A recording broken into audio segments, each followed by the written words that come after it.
When I first started thinking of wedding vows, my mind immediately jumped to a scene from one of our favorite TV shows, Master of None. In the scene, a couple imagines delivering vows that are essentially the exact opposite of typical vows. They question the institution of marriage, they express doubt, they wonder if a decision made when you're around 30 can really be expected to hold up for generations. When I first watched that scene, as a single guy, it resonated so deeply with me. And then I met you. Maybe we're made for a time like this. Welcome and thank you for being here on this special day. I think we can speak on behalf of everyone here how happy and honored we are to share in the simcha, the pure joy of your marriage. Today, these two families fuse into one. New relationships will begin, two worlds will blend, all because Jill and Eric have found each other. Jill, your new husband is an incredible person, but I'm sure you already know that.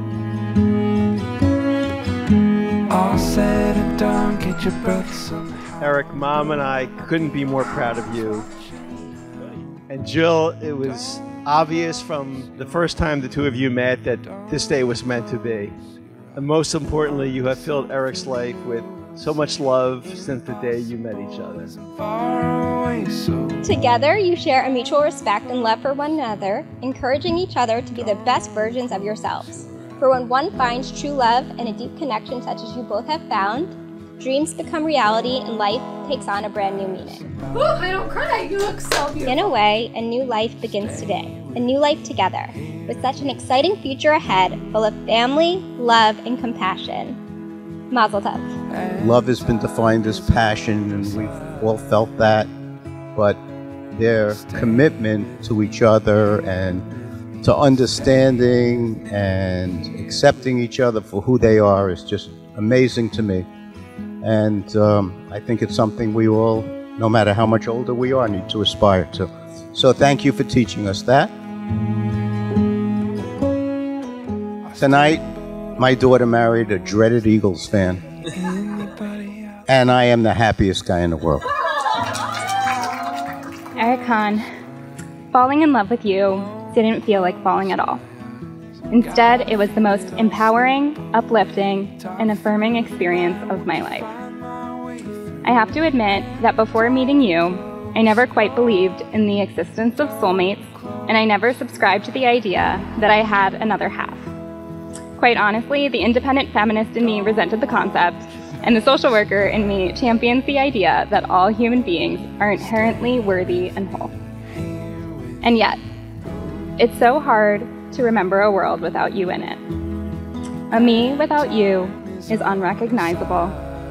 My smile is wider, my heart is so much fuller, and my future is infinitely brighter with you in it. Jill, you slid into my life so seamlessly that it's hard to remember a time I existed without you. From the very first night we met, we've always just clicked, always been on the same wavelength, always had a special connection. You've always seen me straight through to my core and loved me fiercely and unconditionally for exactly who I am. Eric, loving you and being loved by you is by far the best thing that's ever happened to me. I'm so grateful for the intentionality, consideration, and labor behind what then somehow feels like an effortless partnership. I cannot wait for this next chapter of our lives and to build a far better life together than either of us could have imagined alone. By the laws of the state of Pennsylvania and by the bonds of the Jewish tradition, and in the sight of this assembly, we now pronounce you husband and wife. Mazel tov! We actually rewatched Master of None, that TV show, together. When we got to the brutally honest wedding vow scene, the one that I had connected with so deeply before we met, it no longer resonated. It just seemed like someone else's story, so different from our own. Because with you, there is no doubt, no questioning, no indecision. I decided on you years ago, I'm deciding on you today, and I plan to decide on you every day for the rest of our lives.